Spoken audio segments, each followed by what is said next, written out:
Hey, I'm working on a couple projects right now, working on a couple videos, but in the meantime, here's a short haul video to keep you tied over. So I got a bunch of comics.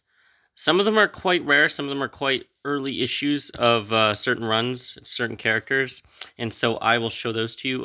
There's one in particular in here that's quite expensive, and I will point that out when we get to it. Um, by the way, how impossible is it to get hold of a PlayStation 5 right now? I pre-ordered this, but I didn't have the money at the time to pre-order a PS5. But I wanted to play this properly. I wanted to play this how it was intended to be played. So I made sure that I got it on PS5, even if it meant I had to wait a while. And wait, I have. So we'll see when I can get this, or when I can get a PS5 to actually play this. But when I do, I will. I'll be doing some streaming on it. That's for sure. But anyway, on to the video. We have some early Daredevils. Anybody who knows me knows that Daredevil is one of my top favorite characters in comic books, in fiction, period. Right there behind Spider-Man in comic books. Um, so this is Daredevil number 79 from... I was trying to look at the cover. I didn't see a date here. From 1971. So pretty early, considering Daredevil was created in 1964. But yeah, so there's Daredevil number 79. I got this one just because it was so silly. I love ridiculous Daredevil stories like Stiltman stalks the soundstage for its alliteration. I love the stunt master. I love Mike Murdock. Anything that's like stupid in early swashbuckling Daredevil is right up my alley. I've got like an unreasonable amount of ridiculous Daredevil stories. So that's that one. Next, I have. I'm kind of doing these out of order, but next I have Daredevil number 17, super early. This is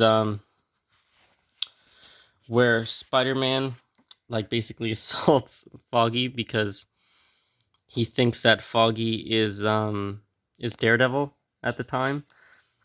Of course, later he would figure out, like, not very long after at all, not to the knowledge of Daredevil, but later on, Spider-Man would find out who Daredevil is. He would just, I think I think if I'm not mistaken, Spider-Man figures out Matt Murdock is Daredevil before any single character in the Marvel universe figures out Matt Murdock is Daredevil, and they only ever referenced that a couple of times since.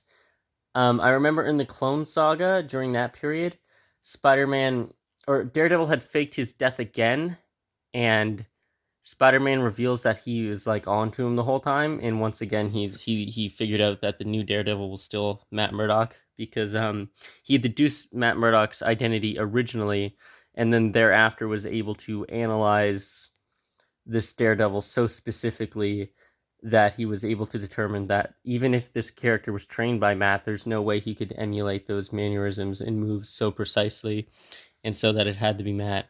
And so that was a fun story in the Clone Saga. We also have Daredevil number 10. This is really early Daredevil. I think he had only just gotten his red suit 3 issues prior to this. So it's actually kind of amazing how like consistent Daredevil's costume has been drawn all these years, um, with the exception of perhaps his Billy Club. But yeah, this is Daredevil number 10. I got this because it was so fucking silly. These characters show up more often than you would think. Um, Actually, Frank Miller does a story with them. I think his very first ever Daredevil story was with these characters, and he chose to do that. So good riddance, I guess. Ridiculous. Anyway, so that's Daredevil number 10. Super early Daredevil. Obviously, that's a reader's copy. I mean, it's in terrible shape, but, doesn't bother me any. This one's quite expensive. I think this one goes for a couple $100.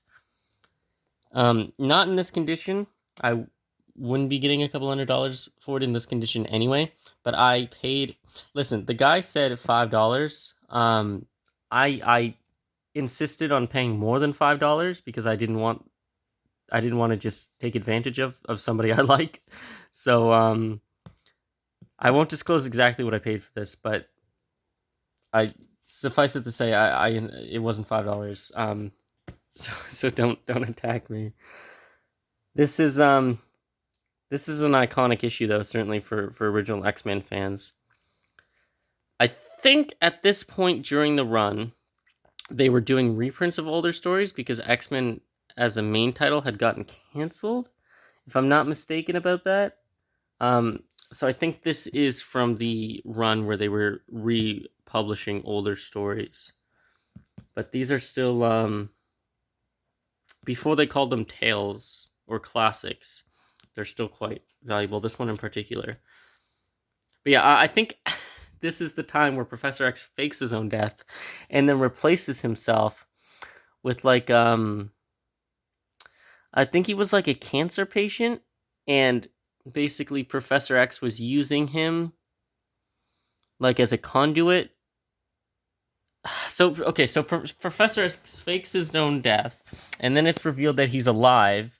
But then it's revealed thereafter that the person who was hanging out with the X-Men, who they thought was Professor X come back from the dead, was not actually Professor X, but was a bald cancer patient that Professor X was using as a psychic conduit for some reason. Whatever. Stupid. Oh, these are backwards. Yeah, these are backwards. But I've got the first and second Armor Wars series here. Some of these are out of their bag and board simply because I haven't done them all up yet. I'm replacing all the bags and boards. But yeah, Armor Wars 2 I've got here.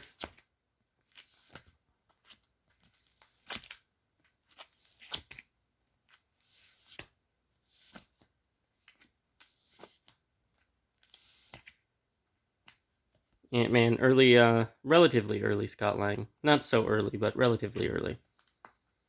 A couple of these I already have. By the way, this is the first appearance, I believe, of the neoclassic Iron Man armor.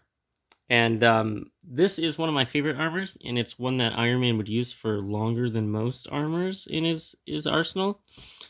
I think he would use this for 6 or 7 years.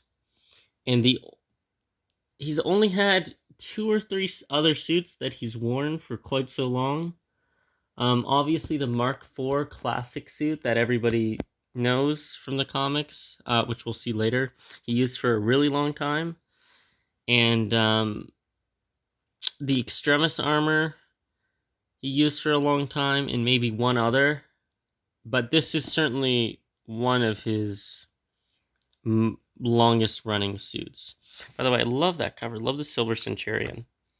I have the first appearance of the... No, I don't. I have a reprint, I think, of the first appearance of the Silver Centurion in Iron Man number 200 now. But I don't. Okay, yeah, no, sorry, I was mistaken.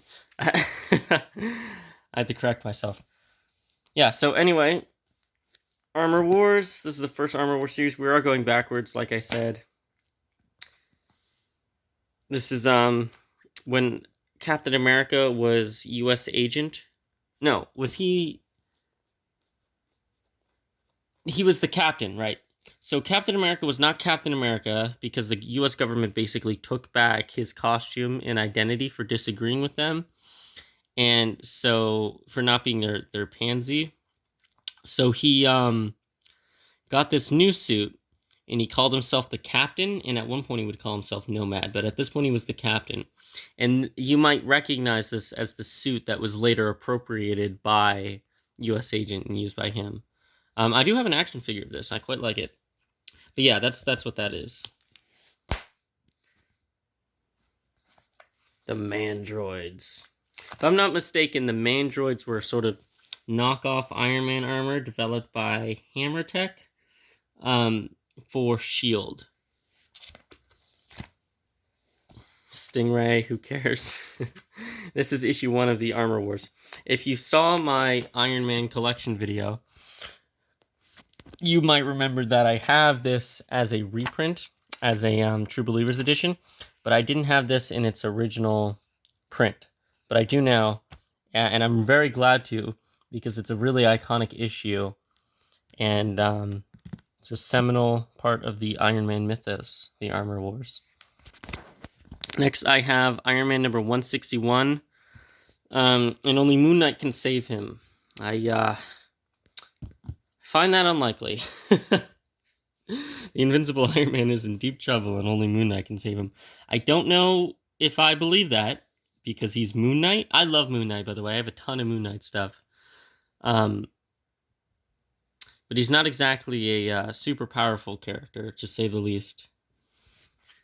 But Iron Man number 161, that fills a gap in my my collection there. Next, I have Blue Beetle number 1 by Len Wein. This is it's not really. I think it's a fairly uncommon book, because I never ever see this. I think this is the only copy I've seen in person. But I've been looking for this one for a while, because I've got a Blue Beetle collection. And last but not least, we have Daredevil number 60. I believe this is the first appearance of Crime Wave. Either that, or it's the first time we figure out who Crime Wave is.